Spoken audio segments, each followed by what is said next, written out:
Every single one went their way. Dark money lurked behind the Federalist Society turnstile that picked the justices.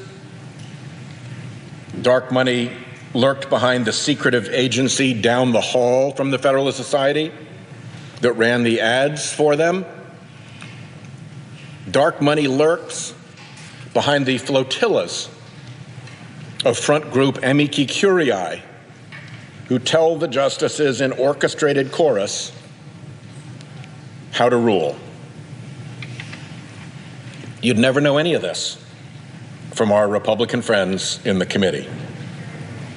But the American people have seen those decisions. And more they understand that the court is rigged, that it is now the court that dark money. At Yale Law School, in which you had a forum hosted by the Yale Federalist Society, in which you're going to have, and it was dedicated to freedom of speech, the idea that you could have an atheist humanist and a conservative Federalist Society member there to debate the idea that we may come from very different political backgrounds, but we both agree on the idea of freedom of speech on college campuses. And we saw what happened. Over 100 Yale Law students shouted down the voices of those they disagreed with, and a police escort had to be called in. This is not some fringe law school. This is one of the absolute gems of the higher legal education system in America today. The best and brightest. Presumably someone there on campus right now will be a future Supreme Court justice, definitely probably a future senator, or maybe even president. Right now at Yale Law School, none of those students, to the best of my knowledge, and I'm happy to be corrected, have been published or chastised for shutting down a forum dedicated to the idea of free speech. You can disagree and not be disagreeable. And we take away the ability of being able to discuss the big ideas, then woe be us, because all those individuals, it's not just, it's easy to write it off and say, well, these are college students and they tend to be pretty leftist. The reality is they're currently voters now, and they're going to be entering the halls of power, either in law or policy or politics or business, very, very soon. And I think it's a call to action for us. It's broken. We know that it's highly charged and highly partisan.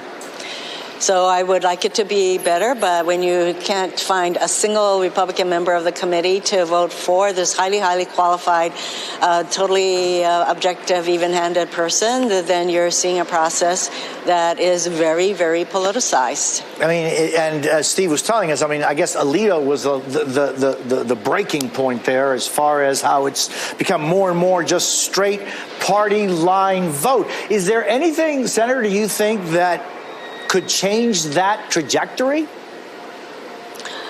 What could change the trajectory is, if as far as I'm concerned, when the Republicans decide that they would like to put people on the Supreme Court who observe the rule of law precedent and who has an approach to cases that are even-handed and fair-minded, when they decide that's the kind of person they want on the court and not people who are members of the Federalist Society with an ideological axe to grind, which was definitely the case with all of the Trump nominees, then we will have a process where we will have more Judge Jacksons on the court.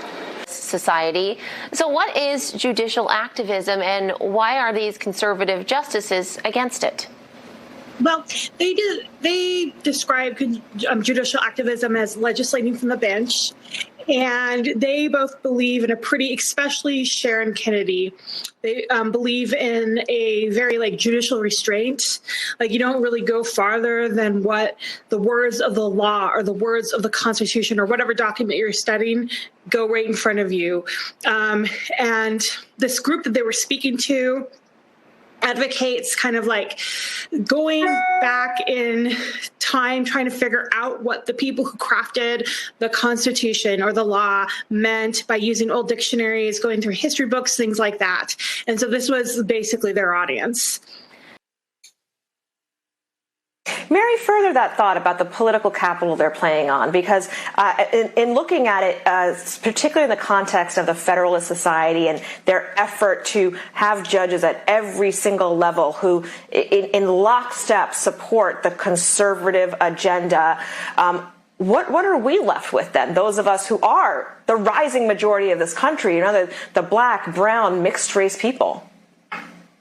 Yeah, they really resent that. And I would say she is super qualified. As all our parents would say, you have to be twice as good to get half as far. And she is that good. And they're not running against her. They're running against a caricature. And they know that they are just cutting these commercials that throw out critical race theory and soft on crime. And it has nothing to do with her record or her qualifications. But I also think it's pretty offensive because they are screaming at her and interrupting her.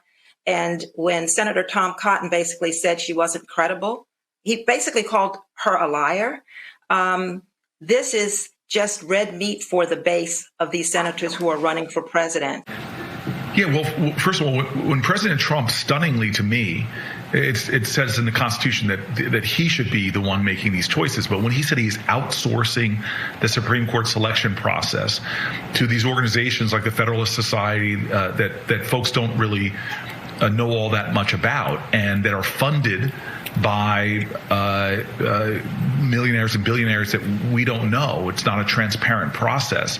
That's very alarming to me. And then to see the way that these big money groups, who often have matters or interests in matters that come before the Supreme Court, this all creates a very corrupt process, or one that is not above the appearance of impropriety.